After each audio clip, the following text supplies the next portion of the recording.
ओम श्री परमात्मने नमः। अथ नवमो अध्याय। श्रोतागण, श्रीमद् भगवत गीता के छठे अध्याय तक योगेश्वर श्री कृष्ण ने योग का क्रमबद्ध विश्लेषण किया, जिसका शुद्ध अर्थ है यज्ञ की प्रक्रिया। यज्ञ उस परम में प्रवेश दिला देने वाली आराधना की विधि विशेष का चित्रण है, जिसमें चराचर जगत हवन सामग्री के रूप में है।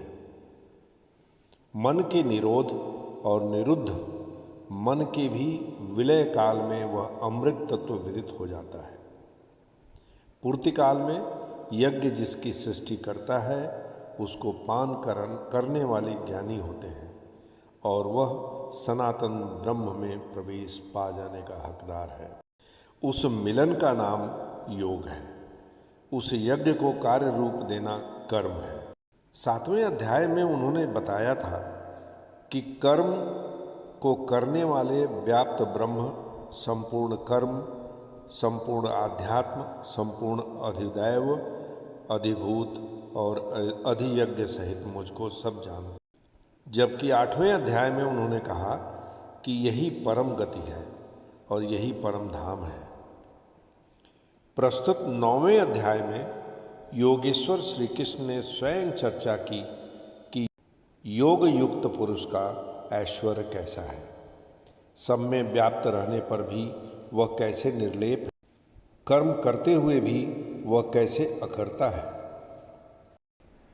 उस पुरुष के स्वभाव एवं प्रभाव पर प्रकाश डाला। योग को आचरण में ढालने वाले आने वाले देवतादिक विघ्नों से सतर्क किया और उस पुरुष की शरण होने वाले पर ईर्ष्या डाह रहित तेरे लिए मैं इस परम गोपनीय ज्ञान को विज्ञान के सहित समझाऊंगा। अर्थात प्राप्ति के पश्चात महापुरुष की रहनी के साथ कहूँगा कि कैसे वह महापुरुष सर्वत्र एक साथ कर्म करता है, कैसे वह जागृति प्रदान करता है, रथी बनकर आत्मा के साथ कैसे सदैव रहता है। सा विद्या या विमुक्तये, विद्या उसे कहते हैं कि जिसके पास आए उसे उठाकर ब्रह्म पथ पर चलाते हुए मोक्ष प्रदान कर दे। यदि रास्ते में रिद्धियों और सिद्धियों अथवा प्रकृति में कहीं उलझ गया हो तो सिद्ध है कि अविद्या सफल हो गई। वह विद्या नहीं है। यह राज विद्या ऐसी है जो निश्चित कल्याण करने वाली है। यह सभी गोपनीयों का राजा है। यह अति पवित्र, उत्तम और प्रत्यक्ष फल वाला है। यहाँ पर ऐसा माना कि इधर करो और उधर उसका फल ले लो, ऐसा प्रत्यक्ष फल वाला है यह अंधविश्वास नहीं है कि इस जन्म में साधन करो और फल कभी दूसरे जन्म में मिलेगा। यह परम धन परमात्मा से संयुक्त है। विज्ञान सहित यह ज्ञान करने में सरल और अविनाशी है। हे परंतप अर्जुन, इस धर्म श्रद्धा रहित पुरुष मुझे न प्राप्त होकर संसार क्षेत्र में भ्रमण करता ही रहता है। अतः श्रद्धा अनिवार्य है। अब प्रश्न उठता है कि क्या आप संसार से परे हैं? इस पर भगवान कहते हैं कि मैं जिस स्वरूप में स्थित हूँ वह सर्वत्र व्याप्त है। सभी प्राणी मुझ में स्थान पाए हैं, किंतु मैं उनमें स्थित नहीं हूँ, क्योंकि मैं अव्यक्त स्वरूप में स्थित हूँ।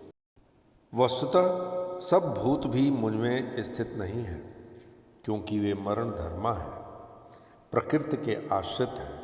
किंतु मेरी योग माया के ऐश्वर्य को देख कि जीवधारियों को उत्पन्न और पोषण करने वाला मेरा आत्मा भूतों में स्थित नहीं है। मैं आत्मविश्वास हूँ, आत्मस्वरूप हूँ, इसलिए मैं उन भूतों में स्थित नहीं हूँ। यही योग का प्रभाव है। अध्याय 4 में योगेश्वर श्री कृष्ण ने कहा कि महापुरुष की कार्य प्रणाली अलौकिक है। मैं अव्यक्त रूप से करता हूँ। यहाँ भी वही कहते हैं कि धनंजय, जिन कर्मों को मैं अदृश्य रूप से करता हूँ उसमें मेरी आसक्ति नहीं है।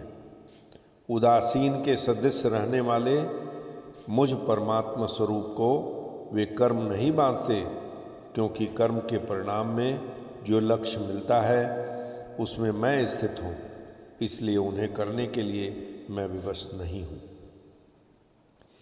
हे अर्जुन, मेरी उपस्थिति में सर्वत्र व्याप्त मेरे अध्यास से यह माया चराचर सहित जगह को रचती है, जो क्षुद्र कल्प हैं, और इसी कारण से यह संसार आवागमन के चक्र में घूमता रहता है।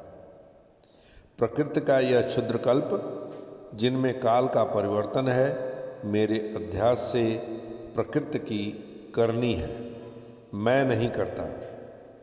किंतु 7वें श्लोक में निर्दिष्ट कल्प आराधना का संचार एवं पूर्ति पर्यंत मार्गदर्शक वाला कल्प महापुरुष स्वयं करते हैं। एक स्थान पर वे स्वयं कर्ता के रूप में जाने जाते हैं। संपूर्ण प्राणियों के ईश्वरों का भी जो महान ईश्वर है, उस परम भाव में मैं स्थित हूँ, किंतु हूँ मनुष्यधारी। कुछ अनजान लोग इसे नहीं जानते, वे मुझे मनुष्य कहकर संबोधित करते हैं। उनका दोष भी क्या है? जब वे दृष्टिपात करते हैं तो महापुरुष का शरीर ही तो दिखाई पड़ता है। कैसे वे समझें कि आप महान ईश्वर भाव में स्थित हैं? इस प्रश्न पर भगवान कहते हैं कि वे वृथा आशा, यानी जो कभी पूर्ण न होने वाली आशा हो, वृथा कर्म यानी बंधनकारी कर्म, वृथा ज्ञान, राक्षसों और असुरों के से जैसे मोहित होने वाले स्वभाव को धारण किए हुए होते हैं, अर्थात आसुरी स्वभाव वाले होते हैं। इसलिए मनुष्य समझते हैं असुर और राक्षस मन का एक स्वभाव है, न कि कोई जात या योनि। आसुरी स्वभाव वाले मुझे नहीं जान पाते, किंतु महात्मजन मुझे जानते भी हैं और भजते भी हैं। अब प्रश्न उठता है कि किस प्रकार भजते हैं? तो उनका कहना है कि वे निरंतर चिंतन के व्रत में अचल रहते हुए मेरे नाम और गुणों का चिंतन करते हैं, प्राप्ति के यत्न करते हैं और मुझे बार बार नमस्कार करते हुए सदैव मुझसे संयुक्त होकर अनन्य भाव और भक्ति से मुझे उपासते हैं। उनमें से कोई तो मुझ सर्वव्याप्त विराट परमात्मा को ज्ञान यज्ञ द्वारा यजन करते हैं, अर्थात अपनी हानि लाभ और शक्ति को समझकर इसी नियत कर्म यज्ञ में प्रविष्ट होते हैं, और कुछ एकत्व भाव से मेरी उपासना करते हैं, और कुछ ऐसे भी हैं जो मुझे समर्पण करके निष्काम सेवा भाव से मुझे उपासते हैं। कर्ता मैं हूँ, वस्तुतः कर्ता के पीछे प्रेरक के रूप में सदैव संचालित करने वाला इष्ट ही हूँ। कर्ता द्वारा जो पार लगता है वो मेरी देन है।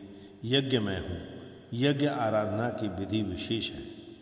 पूर्तिकाल में जिस यज्ञ का सृजन करता है, उस अमृत को पान करने वाला पुरुष सनातन ब्रह्म में प्रवेश पा जाता है। स्वधा मैं हूँ, अर्थात अतीत के अनंत संस्कारों को विलय करना, उन्हें तृप्त कर देना मेरी ही देन है। भव रोग को मिटाने वाली औषधि भी मैं हूँ। मुझे पाकर लोग इस रोग से निवृत्त हो जाते हैं।